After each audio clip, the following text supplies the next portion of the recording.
கோவை மாவட்டம் குனியமுத்தூர் அருகே jewellery box தயாரிக்கும் தொழிற்சாலையில் பெரும் தீ விபத்து ஏற்பட்டுள்ளது. கூடுதல் விவரங்களை தர இருக்கிறார் செய்தியாளர் பரிமளா.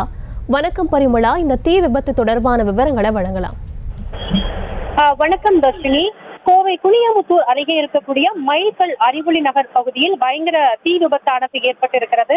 ஜுவல்லரி பாக்ஸ் தயாரிக்கக்கூடிய குடோன் என்று கூறப்படக்கூடிய சூழலில் அரை மணி நேரத்திற்கு மேலாக பற்றி எரியக்கூடிய தீயை கட்டுப்படுத்த முடியாமல் தீயணைப்பு துறையினர் தொடர்ந்து திணறி வருகின்றனர். கோவை மதுக்கரை அறிவொளி நகர் அடுத்த விவேகானந்தா சதுக்கம் பகுதியில் இருக்கக்கூடிய தங்க நகை பெட்டி தயாரிக்கும் தொழிற்சாலையில் திடீரென பயங்கர தீ விபத்தானது ஏற்பட்டிருக்கிறது.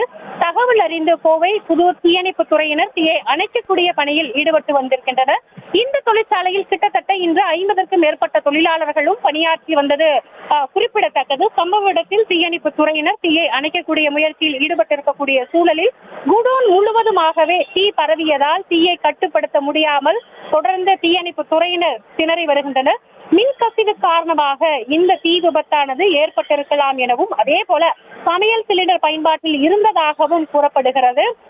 குடோனில் பணிபுரிந்த ஊழியர்கள் அனைவருமே வெளியேறி விட்டார்கள் என்றும் கூடுதலாக தகவலானது கிடைத்திருக்கிறது. இந்த நிலையில் மேலும் யாராவது தீயில் சிக்கியுள்ளனரா என்பது குறித்து தீயை முழுமையாக அணைத்த பிறகுதான் தெரிய வரும் என்று தீயணைப்பு துறையினர் சார்பாகவும் தகவலானது தெரிவிக்கப்பட்டிருக்கிறது. தற்பொழுது இந்த குடோனில் ஏற்பட்ட தீயானது அதிகமாகி அருகில் இருக்கக்கூடிய பிளாஸ்டிக் குடோனிற்கும் பரவியதால் அந்த பகுதி முழுவதுமே முழுக்க தீயானது பரவி இருக்கக்கூடிய சூழலானது ஏற்பட்டிருக்கிறது. தர்ஷினி,